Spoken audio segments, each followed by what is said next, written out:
Hi friends, అందరికీ నమస్కారం. మనం మునుపటి వీడియోలో ఓవెన్ స్పేర్స్ ఏమేమి ఉంటాయో తెలుసుకున్నాం. ఈ వీడియోలో అసలు ఈ స్పేర్స్ ఎలా పనిచేస్తాయో తెలుసుకుందాం ఫ్రెండ్స్. అలాగే ఓవెన్ కెపాసిటీ అంటే ఇది ఎన్ని లీటర్లు ఉంటే అది ఇప్పుడు 10 లీటర్స్ 15 లీటర్స్ 20 అలా ఉంటుంది ఫ్రెండ్స్. ఇది కెపాసిటీని బట్టి. స్మాల్ అయితే మనకి ఏంటంటే స్మాల్ 600 వాట్ నుంచి ఉంటాయి. 600 వాటు 1000 వాటు 2000 వాట్ అలా. ఇప్పుడు ఇది కెపాసిటీ వచ్చి మనకి 200 అంటే 2300 వాట్ అంటే 2300 వాట్ ఫ్రెండ్స్. ఇది మన దీంట్లో ఈ ఈ పైన ఉన్న ఇది ఉంది కదా ఫ్రెండ్స్, ఇది గ్రిల్ అనమాట. ఈ గ్రిల్ కెపాసిటీ వచ్చి మనకి ఇది 1100 వాట్ ఫ్రెండ్స్ మామూలుగా. అలాగే 600 వాట్ 700 వాట్లో చిన్నవి ఉంటాయి.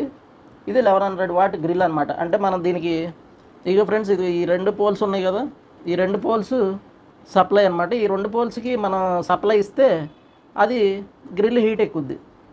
మనం ఇక్కడ పీసీబీ బోర్డులో మన టచ్ ప్యాడ్లో మన గ్రిల్ హీట్ ఎంత టెంపరేచర్ 30 సెకండ్స్ 1 మినిట్ 2 మినిట్స్ ఎంత టైం పెడితే అంతసేపు మనకి గ్రిల్ హీట్ ఎక్కి ఐటమ్ గ్రిల్ అనమాట. అంటే ఆ వేడికి కాలుతుంది అనమాట గ్రిల్. మామూలుగా ఏమన్నా నాన్ వెజ్ ఐటమ్స్ లేకపోతే వెజ్ ఈ మన క్యాప్సికమ్ ఇలాంటివన్నీ బాగా గ్రిల్ అంటే కాల్చడానికి అడిగి ఇది పనిచేస్తుంది.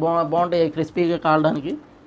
అది గ్రిల్ ఐటమ్ చేసుకోవడానికి ఇది వాడతారు ఫ్రెండ్స్. ఇది మామూలుగా ఏంటంటే 1100 వాట్. ఇది మనకి సరే వాటి గురించి మీకు పూర్తిగా తెలుసుకోవాలంటే వాటి గురించి సపరేట్ వీడియోలు చేస్తా ఫ్రెండ్స్. ఇప్పుడు ఈ టెంపరేచర్తో మనకి ఈ రెండింటికి ఏసీ సప్లై మనకి రెండింటికి ఇస్తే గ్రిల్ ఆన్ అవుద్ది. ఈ సప్లై దీని ద్వారా బోర్డు ద్వారా మనకి పంపిస్తుంది అనమాట. తర్వాత ఉన్నది మనకి ఓవెన్. అంటే మనకి దీంట్లో 2 హీట్లు పంపిస్తారు. అంటే ఒకటి మైక్రో ఓవెన్, ఒకటి గ్రిల్. ఈ 2 ఫ్రెండ్స్. ఇప్పుడు మీకు ఇదంతా కూడా ఈ 2 పనిచేయడానికి ఇదొకటి గ్రిల్ ఓవెన్. ఈ మైక్రో ఓవెన్ ఏంటంటే ఈ మ్యాగ్నెట్రాన్ మీద పనిచేస్తుంది. ఈ మ్యాగ్నెట్రాన్ ఈ ట్రాన్స్ఫార్మర్ నుంచి సప్లై దీనికి వస్తే ఇది పనిచేస్తుంది. దీని కమాండ్ ఈ పీసీబీ బోర్డు అనమాట.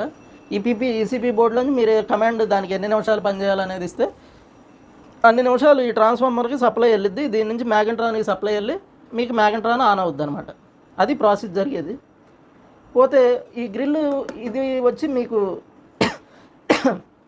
1200 వాట్ ఫ్రెండ్స్. 1200 వాట్ ఇది తీసుకుంటుంది. 1200 వాట్ అంటే 12 మీకు ఏంటంటే ఇప్పుడు 1000 వాట్ యూజ్ చేస్తే 1 అవర్ యూజ్ చేస్తే 1 యూనిట్ కాలుతుంది అలా అనమాట. ఇది అలా మనకి 1200 వాట్ మీద పనిచేస్తుంది. అయితే ఇప్పుడు దీనికి కరెంటు ఎంత వస్తుంది, ఎలా వస్తుంది దాని గురించి తెలుసుకుందాం ఫ్రెండ్స్. ఇప్పుడు మనం ఏసీ సప్లై ఇటు నుంచి తీసుకున్నాం.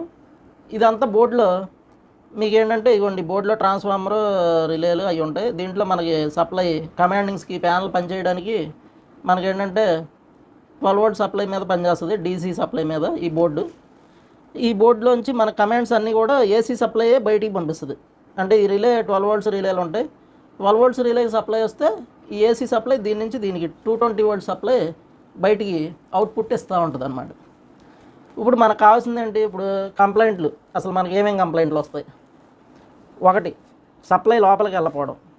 ఈ ఫీజు బాగుందా లేదా, లేకపోతే ఓవర్ టెంపరేచర్ వచ్చి ఏమన్నా మామూలు థర్మల్ కట్ ఆఫ్లు ఏమన్నా పోయినాయా, వీటి కంటిన్యూటీలు తెలుసుకోవాలంటే ఏం లేదు ఫ్రెండ్స్. ఇందాక మనం ఆ రిలే డోర్ స్విచ్లు అవి పనిచేసిన చెక్ చేసినట్టే మళ్ళీ కూడా మనం మీటర్ పెట్టి మనం చెక్ చేసుకోవచ్చు. ఇక్కడ అవి చెక్ చేసుకున్నట్టు మనకి ఇదిగోండి ఫ్రెండ్స్. ఇది ఉంది కదా, ఈ రెండింటికి కంటిన్యూటీ వస్తే బాగున్నట్టే ఫ్రెండ్స్. దీనికి కూడా అంతే. ఈ రెండింటికి ఇలా మీటర్ పెట్టినప్పుడు బీప్ రాకపోతే మీకు పోయినట్టే థర్మల్ కట్ ఆఫ్లు.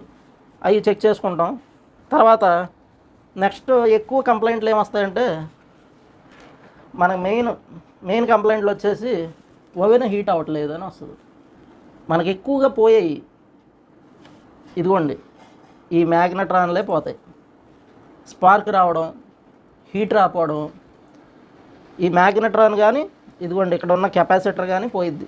ఈ ట్రాన్స్ఫార్మర్స్ రేర్గా పోతాయి ఫ్రెండ్స్. ఈ సామాన్యంగా పోవు, తక్కువ, ఎప్పుడో కాలిపోతాయి షార్ట్ అయిపోయి. మనకి ఎక్కువ పోయేది మ్యాగ్నెట్రాన్, కెపాసిటర్ పోతాయి ఫ్రెండ్స్. ఎక్కువగా ఇవే పోతాయి. ఇక ఏంటంటే మామూలు చిన్న చిన్న కంప్లైంట్లు ఏంటంటే ఒకవేళ దీనికి సప్లై అసలు రాలేదనుకోండి, ఈ బోర్డులో ఏమైనా ప్రాబ్లం ఉంటే బోర్డు రిపేర్ చేసుకోవచ్చు, లేదా కొత్త బోర్డు వేసుకోవచ్చు. ఇవే జరుగుతాయి అన్నమాట. లేకపోతే ఈ ఎదర ఎంబ్రెన్ ఫ్యాడ్ అంటే మెంబ్రెన్ ఫ్యాడ్ కీప్యాడ్ టచ్ అవ్వకపోవడం, లేకపోతే బటన్స్ పని చేయకపోవడం, ఇలాంటివి ఎక్కువ. ఈ మెంబ్రెన్ కీప్యాడ్ కంప్లైంట్లు వస్తే మెంబ్రెన్ కీప్యాడ్ మార్చుకోవచ్చు. కీప్యాడ్, ఈ పీసీబీ బోర్డు, ఇవే ఫ్రెండ్స్ ఉన్నది. ఇదేం పెద్ద విచిత్రం కాదు, లేకపోతే చేయలేనంత రిపేర్ చేయలేని ఏం కాదు, చాలా ఈజీ ఫ్రెండ్స్. ఇది ఫ్రెండ్స్ మైక్రోవేవ్ల పార్ట్స్ అన్నిటి గురించి చెప్పాను అనుకుంటున్నా. ఇక తర్వాత మీకు పార్ట్స్ అన్నీ ఇంచుమించుగా అన్నీ తెలిసినట్టే ఉంది. ఇక మనకి ఏమేమి సప్లైలు వస్తాయి మనకి ఈ ఓవెన్లో, మనకి హీట్ అవ్వకపోతే, ఇప్పుడు ఈ గ్రిల్ ఇది పై గ్రిల్ హీట్ అవ్వలేదు అనుకోండి ఫ్రెండ్స్, మీరు డైరెక్ట్గా మామూలుగా మీకు ఈ గ్రిల్ హీట్ అవ్వకపోతే మీరు చాలా ఈజీ ఫ్రెండ్స్. ఈ 2 పిన్స్, ఈ 2 వైర్లు ఉన్నాయి కదా, ఈ 2 వైర్లు తీసేసి మనకి ఇది కంటిన్యూటీ చెక్ చేసుకోవచ్చు. ఈ గ్రిల్ కంటిన్యూటీ ఇందాక మనం ఏదైనా చెక్ చేయాలి అంటే మనకి ఏదైనా మీటర్ కానీ లేకపోతే న్యూట్రల్ టెస్టర్ కానీ ఉండాలి ఫ్రెండ్స్. ఇదిగోండి, ఇది బాగుందా లేదా అనేది ఇది మామూలుగా కంటిన్యూటీ చెక్ చేసుకోవచ్చు ఫ్రెండ్స్. మనకి ఇది కంటిన్యూటీ వస్తే కనుక మనకి ఇది బాగున్నట్టే. మామూలుగా 50 ohms అలా చూపిస్తుంది. మామూలుగా దీని కెపాసిటీని బట్టి చూపిస్తుంది, 40, 30, 50 ohms. మన కంటిన్యూటీ బాగున్నట్టే ఇది. ఆ తర్వాత ఏంటంటే మనం సిరీస్లో కూడా సిరీస్ బల్బ్ పెట్టి కూడా ఈ 2 పిన్లకి కంటిన్యూటీ చెక్ చేసుకుంటే మనకు ఆ బల్బ్ వెలిగితే సిరీస్లో కూడా బాగున్నట్టు అనమాట. బాడీ షార్ట్ చూసుకుని ఈ 2 పిన్లకి వస్తుందా లేదా చూసుకోవాలి. ఆ తర్వాత డైరెక్ట్గా కూడా ఉన్నాయి, ఇలా ఒకసారి టచ్ ఇస్తే లోపల గ్రిల్ వేడెక్కుతుందా లేదా, వేడెక్కితే ఇది బాగున్నట్టు గ్రిల్, అంతే, ఏం లేదు దీని గురించి. పోతే తీసి కొత్తది వేసేసుకోవడమే, దానికి ఇబ్బంది లేదు. ఇది ఫ్రెండ్స్ ఈ గ్రిల్ చెక్కింగ్. ఆ తర్వాత మనకి ఇక ఉన్నది ఈ డోర్ స్విచ్లు చూడడం చెప్పే కదా. పీసీబీ బోర్డులో నుంచి మనకి సప్లైలు ఎలా వస్తాయనేది తర్వాత చెక్ చేసుకుంటాం నేను చెప్తాను. తర్వాత మనకి మెయిన్ పార్ట్స్ ఏంటంటే ఈ ఫ్యాన్ తిరగకపోతే ఫ్యాన్ ఇంచుమించుగా పోయినట్టే, లేకపోతే దీనికి సప్లైలు ఇక్కడ ఏసీ సప్లై ఫ్యాన్, ఇది ఏసీ సప్లై వస్తుందా లేదా అనేది చూసుకుంటే సరిపోద్ది. మనకి కొన్నిట్లో డీసీ సప్లై ఫ్యాన్లు ఇప్పుడిప్పుడే వస్తున్నాయి, అది ఇక్కడ ఉంటుంది ఫ్రెండ్స్, అది చూసుకోండి. మనకి ఈ ఫ్యాన్ చెక్ చేసుకోండి. ఈ ఫ్యాన్ తిరగకపోతే ఫ్యాన్ పోయినట్టే ఇంచుమించుగా. ఒకసారి ఇక్కడ నుంచి సప్లై రాకపోయినా ఫ్యాన్ తిరగదు. ఫ్యాన్ కంప్లైంట్లు పెద్దగా రావు ఫ్రెండ్స్. తర్వాత మనకు ఉన్నది ఇదిగోండి ఫ్రెండ్స్, ఈ 3 వస్తువులు ఎక్కువ ప్రాబ్లం. ఇది మ్యాగ్నెట్రాను, ట్రాన్స్ఫార్మర్, హై వోల్టేజ్ ట్రాన్స్ఫార్మర్ అంటే స్టెప్ అప్ ట్రాన్స్ఫార్మర్ ఫ్రెండ్స్.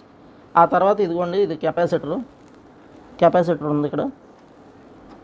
ఈ కెపాసిటర్, ఇక్కడ డయోడ్స్ ఉంటాయి. అది ఇదిగోండి ఫ్రెండ్స్,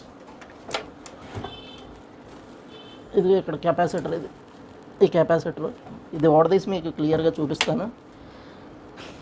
ఇప్పుడు మనకి ఈ మ్యాగ్నెట్రాను, ట్రాన్స్ఫార్మరు, కెపాసిటరు, డయోడ్స్ ఈ పని చేయకపోతే మనకి ఓవెన్ హీట్ అవ్వదు.